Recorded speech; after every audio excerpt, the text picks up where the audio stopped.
Shalom, sahabat. Kali ini saya sedang berada di ruang MCR GKI Cinere, bagian di balik layar di mana para sahabat, Anda semua menikmati pelayanan digital secara daring. Nah, untuk kali ini sahabat, saya tidak sendiri. Saya akan ngobrol santai bersama Pak Moses. Apa kabar, Pak? Shalom. Baik, shalom Pak Guntur.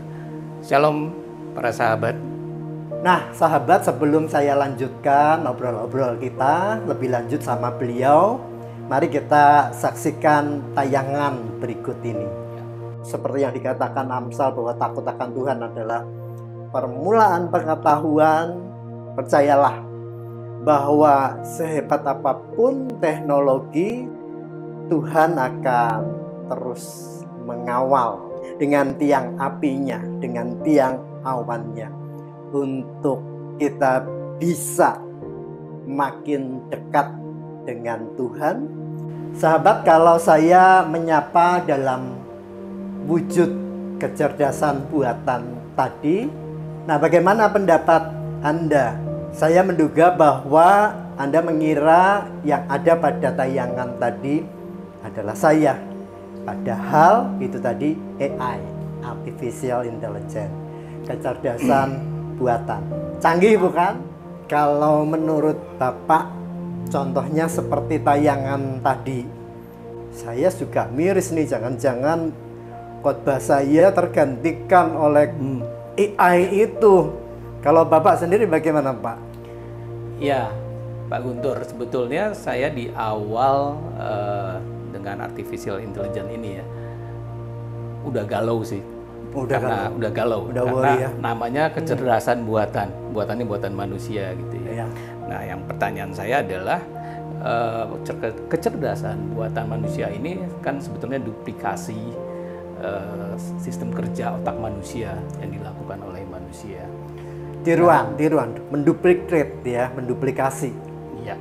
Nah, membuat sesuatu yang intinya adalah melebihi kecerdasan manusia yang ada gitu. Nah, saya melihat itu juga berbahaya dari sisi ya kehidupan manusia gitu ya. Juga para ilmuwan, bahkan yang termasuk yang terlibat dalam penciptaan AI ini, bahkan seseorang yang disebut bapak baptisnya AI itu merasa takut, mengerikan gitu ya penemuan ini.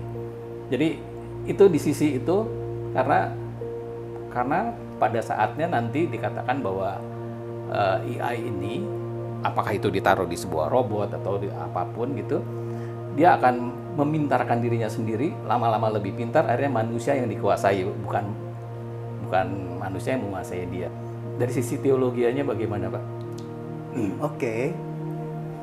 Menurut saya bahwa Allah itu sumber segalanya, Pak Moses. Saya kok punya keyakinan bahwa bahkan AI sendiri Tuhan izinkan menjadi bagian dari pergumulan hidup manusia.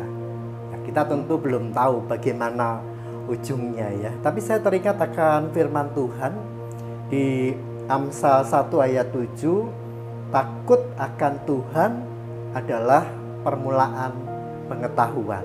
Kalau dalam sisi teologi berarti ada hal lain yang besar kemungkinan itu tidak ada di AI itu. Takut akan Tuhan. Tuhan senantiasa menepati janjinya bahwa kita diciptakan segambar dengan rupa Allah, bukan rupa AI. Kalau kembali ke tayangan tadi ya, yang tampil Pak Guntur, tapi sebetulnya bisa saja yang berbicara bukan Pak Guntur, cuman gerak mulut segala ini wajah Pak Guntur nih. Kalau ada sebuah tayangan, katakanlah pendeta Guntur yang sedang menyampaikan apakah itu sapaan gembala, tapi itu sebetulnya orang lain yang buat dengan konten yang mungkin tidak Pak Guntur inginkan gitu, pengajaran yang disampaikan tidak sesuai yang Pak Guntur inginkan. Itu salah satu yang menjadi kegalauan juga sih menurut saya.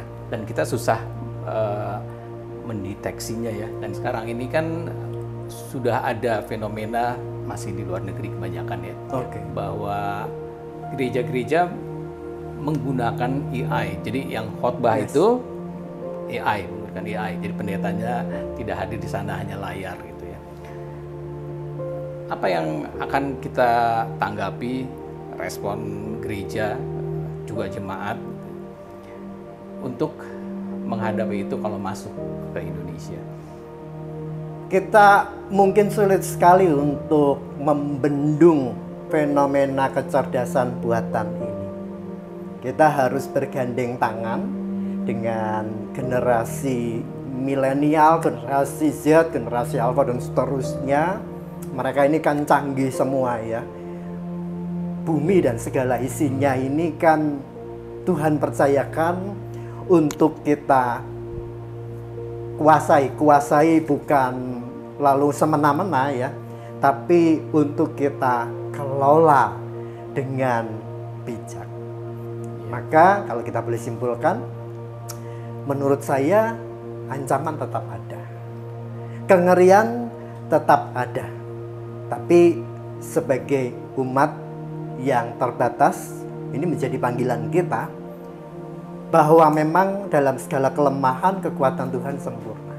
Maka mari kita mengakui keterbatasan kita, kerapuhan kita, termasuk kalaupun ada ancaman mahakarya dari AI sendiri yang justru akan memperbudak kita tetap dapat mengedepankan, dapat intim dengan Tuhan. Dan kalau seperti yang dikatakan Amsal bahwa takut akan Tuhan adalah permulaan pengetahuan, percayalah bahwa sehebat apapun teknologi termasuk kecerdasan buatan ini, Tuhan akan terus mengawal dengan tiang apinya, dengan tiang awannya, untuk kita bisa makin dekat dengan Tuhan. Dan justru melalui kemajuan teknologi yang begitu hebat, makin menyadarkan akan keterbatasan dan kerapuhan manusia, supaya Pak Moses, saya dan para sahabat terus dekat dengan Tuhan. Terima kasih Pak Moses sudah boleh sharing. Luar biasa sharing kita hari ini, kiranya boleh menjadi berkat bagi kita dan sahabat yang ada di rumah. Tuhan Yesus memberkati.